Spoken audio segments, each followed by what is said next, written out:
Bonjour à tous les Verseaux, il y a l'horoscope du mois de décembre.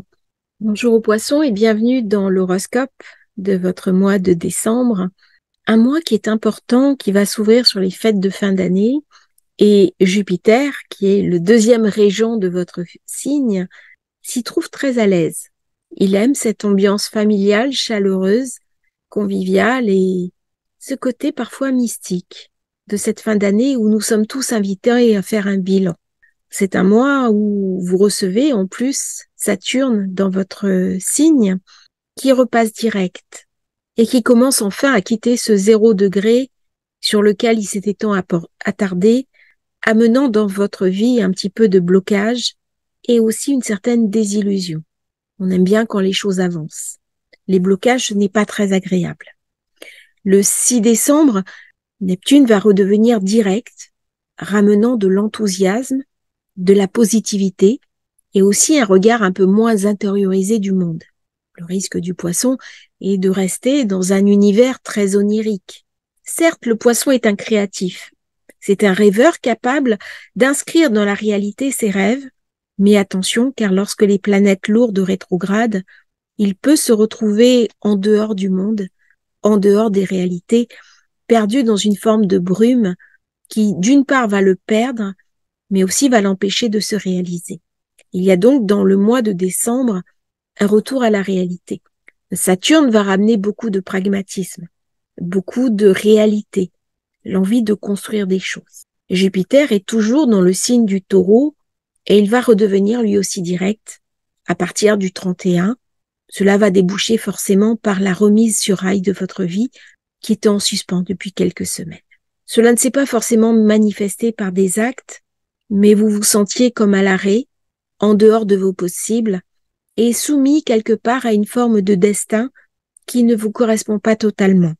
Il y a dans le Poisson une volonté d'aller de l'avant, une volonté de s'enraciner dans le quotidien de par la Vierge qui se trouve en face de lui.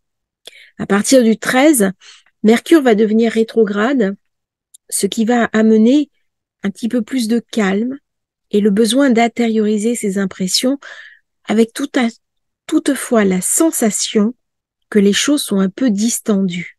On a besoin de faire le bilan, on a besoin de se ressourcer, mais il peut y avoir aussi de l'anxiété, de la fébrilité, parce qu'une fois de plus, les choses n'avancent pas comme elles devraient. Dans cette rétrogradation de Mercure, surtout dans votre 12e maison, eh bien, ça me renvoie encore une fois à qu'est-ce que je n'ai pas guéri en moi, mon inconscient qui parfois est beaucoup trop envahissant, et aussi ma difficulté à m'enraciner dans le concret. C'est donc un moment pour faire le point, un moment pour savoir ce que je veux, mais aussi mettre en place les moyens pour obtenir ce que je désire et ce que je souhaite. Ce moment est important car le Soleil en Sagittaire, accompagné de Mars qui ramène beaucoup d'énergie, beaucoup de feu, beaucoup de passion, le Soleil c'est ce qui brille, eh bien mon intention première durant ce mois de décembre, c'est le professionnel, c'est la carrière, c'est ma réputation, c'est mes affaires. Ce sont aussi les activités que je vais créer, ce qui est du domaine de l'ambition, de l'ascension. Euh, du coup, la vie va mettre un éclairage sur cet enthousiasme, ce dynamisme et ces ambitions. La nouvelle lune en Sagittaire sera dans votre 10e maison. Donc, c'est une nouvelle lune qui apporte comment dirais-je, un éclairage. Il y a quelque chose d'une motivation, d'une inspiration et elle amène davantage de clarté. Ça peut être un changement de plan de carrière. Ça peut être voir son travail sous un nouveau jour. Ça peut être changer de métier. Ça peut être aussi une envie de quelque chose que je n'ai pas jusque-là exploré du domaine de l'activité et de l'action. À partir du 22 décembre, le soleil va changer de signe et il va passer dans la maison 11, la maison des projets, des projections, des amis, mais elle va garder cette énergie du Sagittaire à peu près pendant un mois où on vient me parler de professionnel. On vient me parler essentiellement de projets professionnels. Et lorsque Mercure va redevenir direct à partir du 1er janvier, à peu près, ça va me ramener de la concentration. Ça va me ramener quelque part une impulsion nouvelle au niveau de ma carrière. Je vais être invitée à revoir mes objectifs, mes rêves, mes aspirations. C'est le moment de faire des nouveaux projets. C'est le moment de faire le point, le bilan sur toute l'année qui s'est écoulée. Mercure, c'est le négociateur, c'est le professionnel. C'est une planète qui vient me parler d'intelligence, de compréhension. Neptune, c'est l'intuition.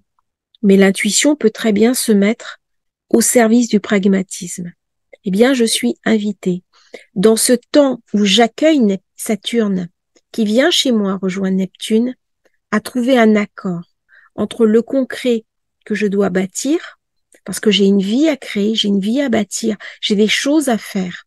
Toute chose qui s'inscrit dans le temps s'inscrit parce qu'on a bâti quelque chose, et de l'autre côté Neptune, qui m'invite à me dépasser, qui m'invite à me transcender, qui m'invite à pousser un petit peu ce que je suis et sortir de mon champ habituel de compréhension.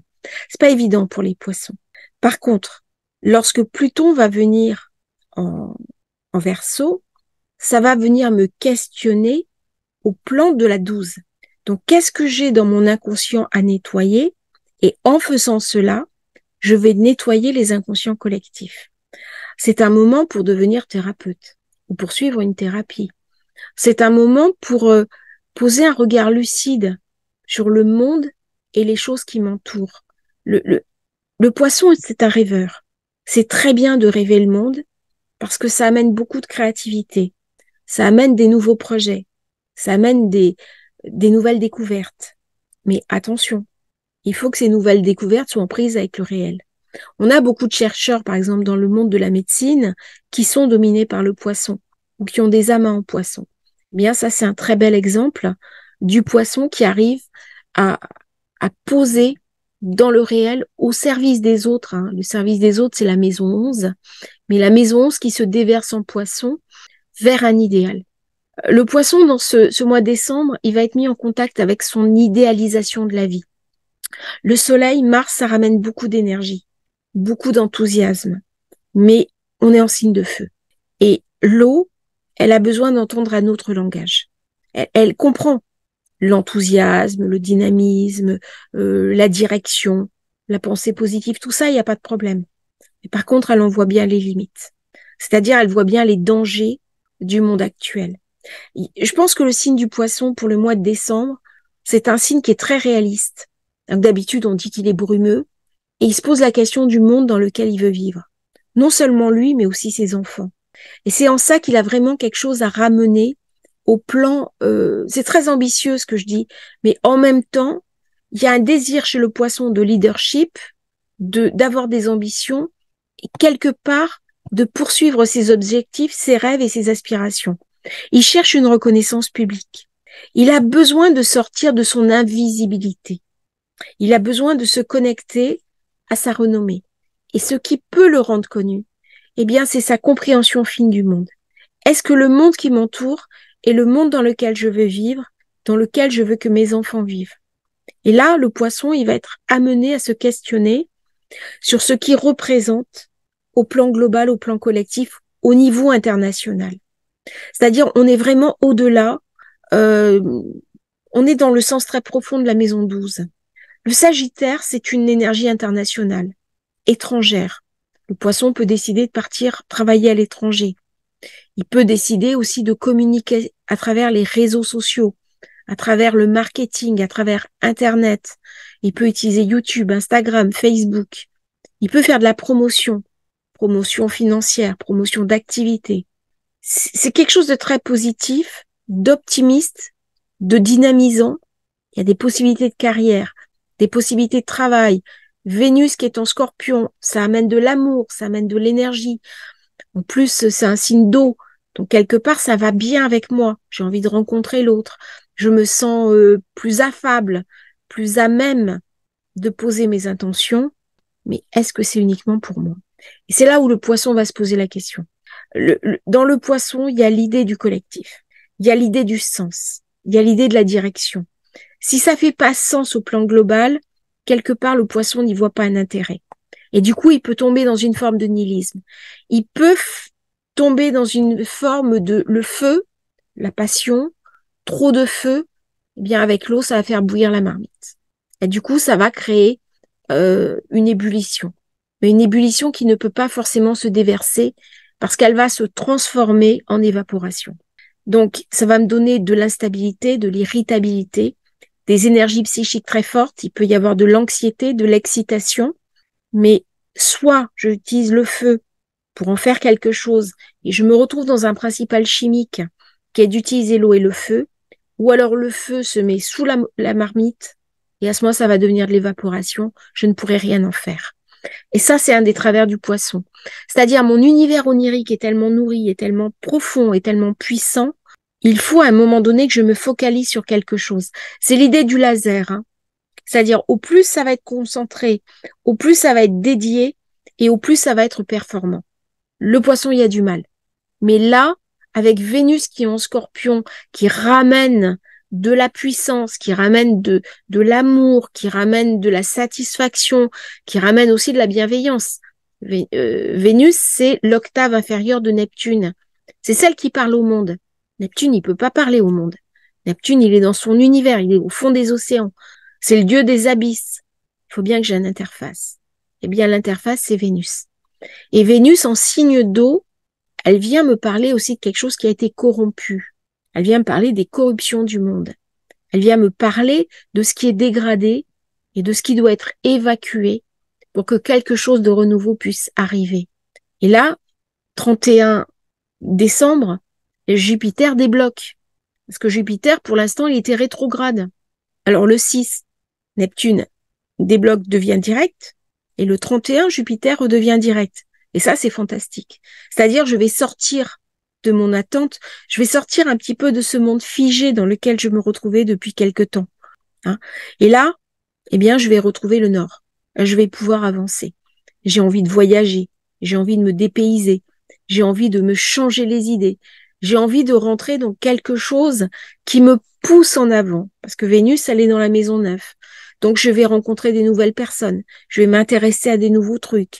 Je vais apprendre des nouvelles choses. Je vais voyager. Je vais peut-être partir sur un nouveau départ. Et quelque part, tous ces blocages qui a eu lieu viennent me raconter que la situation dans laquelle je suis doit évoluer positivement.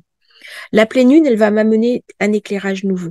Elle va mettre en lumière des choses qui sont cachées dans l'autre signe d'eau qui est le Cancer. Pour moi, c'est très positif. C'est la maison 5. C'est la maison des fêtes, des vacances, des activités récréatives, des enfants. Si vous êtes célibataire, vous pouvez rencontrer quelqu'un. Je suis romantique. J'ai envie de m'unir. J'ai envie de plaisir. J'ai envie de voyage. J'ai envie d'apprendre des nouvelles techniques, de faire des ateliers de guérison spirituelle, de commander mon thème astrologique. Vous pouvez venir me voir, ça sera très volontiers. Et il y a quelque chose qui me pousse en avant. C'est-à-dire que il y a le lancement de nouveaux projets commerciaux, il y a une nouvelle impulsion. Et le poisson, il est invité à rentrer dans une énergie beaucoup plus jupitérienne, de quitter un petit peu ses abysses neptuniens pour rentrer dans le concret. Si le poisson, il rentre dans le concret, c'est Jupiter. Et Jupiter redevient direct. Il est où? Il est dans le Taureau. Il est dans le signe de Vénus. Et donc, on a là un espèce de doublé. Si je change, si je me modifie, si je me structure autrement, eh bien, je vais pouvoir bénéficier de tout l'afflux positif de Vénus, qui est dans le signe du Scorpion, et de la pleine lune qui va se dérouler en Cancer. Donc, je vais pouvoir allier les 3 signes d'eau dans ma compréhension, et à ce moment-là, je vais pouvoir apprivoiser le feu. Ça veut dire que je vais pouvoir me situer autrement. Je vais pouvoir faire des affaires, je vais pouvoir me lancer dans des projets qui vont être rémunérateurs. Je ne vais plus être dans un idéal qui est décorporé, qui est complètement perché. Au contraire, je vais récupérer les informations de l'influx d'en haut pour arriver à en faire quelque chose dans l'en bas. Donc, je vais pouvoir écrire, par exemple, faire de l'édition, de la promotion. Et toutes ces énergies bénéfiques vont me porter vers le début de l'année qui va attendre aussi l'arrivée de Soleil, de Mercure, d'autres planètes plus légères qui vont me ramener un éclairage supplémentaire à ma vie. Donc, c'est un mois qui est important, c'est un mois de préparation. C'est un mois qui va être chargé de bonne humeur aussi parce que c'est la famille. Ce sont des choses qui, pour le poisson, sont importantes parce que, en fonction, bien sûr, de son ascendant, des dominantes, il y a plus ou telle caractéristique, mais il y a quand même dans le poisson cet amour de ses proches et le besoin un petit peu de se retrouver, hein, de partager le même univers. Je vous remercie, Poisson, d'avoir suivi cette vidéo. J'espère qu'elle vous aura intéressé. N'hésitez pas à liker, à vous abonner à la chaîne. Et puis à bientôt pour une nouvelle transmission sur Astrologie Facile.